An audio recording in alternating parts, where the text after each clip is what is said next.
Jimmie Johnson is mainly known for winning 7 NASCAR Cup Series championships in his Lowe's 48 with Hendrick Motorsports. But after his retirement from NASCAR in 2020, he wanted to race an IndyCar. And while Jimmie appears to be having fun with it, 2 years in, his success is lacking. So let's take a trip through the first 2 years of the Jimmie Johnson IndyCar experiment. In Jimmie's first start of his IndyCar career, he finished 19th. Not bad, not necessarily good, but for his first race, pretty okay.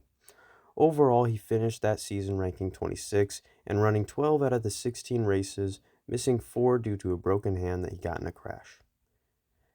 His stats didn't look the best: no wins, no poles, no top 5s, no top 10s, and no top 15s. His best finish was 17th, which he did twice, so he came close to a top 15. And he had crashed his car a decent amount of times as well, so give and take. It was his first year. So he wasn't performing like, NASCAR Jimmie Johnson, but one, it's a whole different type of car to drive. Open wheel racing and stock cars are very different when it comes to how you race other drivers. And two, he is over 40 years old. Nobody will be in their prime at that age. And if you took a guy like Kyle Larson, who's 29 and has raced in tons of different formats and forms of racing, if he tried to try and join NASCAR, he would probably struggle just as much, just because the form of racing is way different and the adjustment can be made. It's just really difficult to make that adjustment. So, can you really be that mad at Jimmie Johnson for not performing amazingly? The guy is having fun, and that's the whole reason he started racing an IndyCar in the first place. So, how has his second season gone so far, just 5 races in? He has a top 10 that almost turned into a top 5 because he finished 6th overall that race. And the rest of the 4 races, he's finished in the 20s, so not the best, but still, he's showing a lot of improvement just 5 races into the year. He ranks 22nd so far, but like I said, he's having a way better year than he did last year already. And his chances at a good finish in the Indy 500 are looking kind of promising. I mean, in practice, he did hit the wall, but other than that, he's looking pretty good. I don't think he will win the Indy 500. I don't think anyone thinks that in the first place. But a top 15 or a top 10 is definitely in the cards Memorial Day weekend. And with a good amount of races left in the season, I would hope he could finish ranking above 20.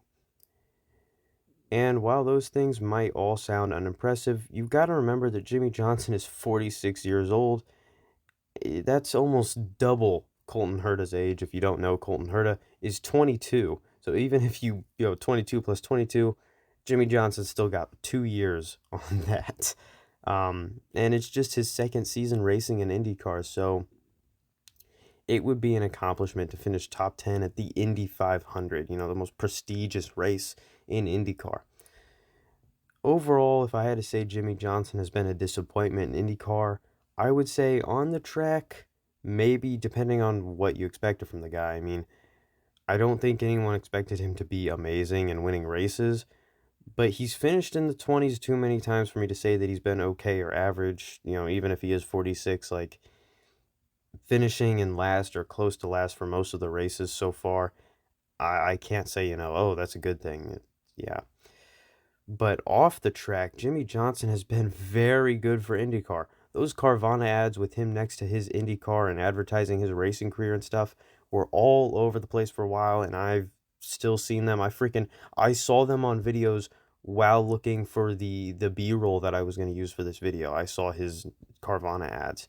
And that's a really good thing because it exposes more people to IndyCar and might even encourage some people to look into what's going on with Jimmie Johnson or in IndyCar and what's going on with IndyCar as a whole. What's the standings? Who are these random guys that I see him racing with? Stuff like that.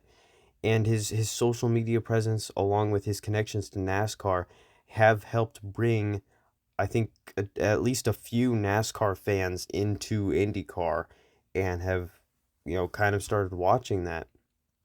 So overall for the sport, I think Jimmie Johnson has been very, very good for them, just publicity wise and marketing wise, and just putting himself out there. And hopefully, I really hope that the younger drivers in both NASCAR and IndyCar see that and try to get their personalities out there because in both NASCAR and IndyCar, there are young guys with personality, with flair, with fun that I think they need to just get it out there. Just put it out there for other sports fans. Put it on advertises during on ads during Fox and NBC during like football games or baseball games or something so that other fans get exposed to it and possibly look into it. You know, if you're already watching one sport, why not watch another one, you know? So just overall Jimmie Johnson, I think has been a net positive for IndyCar. And I mean, his career, he probably will only race a few more seasons, maybe one or two after this one. But I think he could eventually get an IndyCar win. That I think that is an achievable goal for him if he keeps making the right adjustments like he's been. But even if he doesn't, even if he finishes in last place for the rest of his time in IndyCar, I will still view him as a net positive just because of the attention he has brought to the sport and the publicity that he has brought to IndyCar. And any driver that ever does that will have my respect because that's the best thing you can do for a sport is bring in fans and be an interesting personality. So yeah.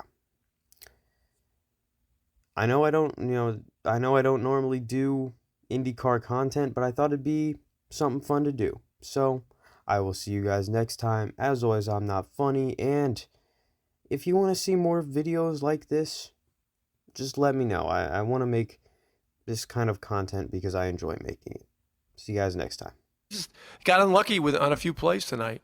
You know, one of those plays, I thought he was standing still, but he just hit the shit out of that one guy, and the guy went flying. They blew the whistle, and they called it on him.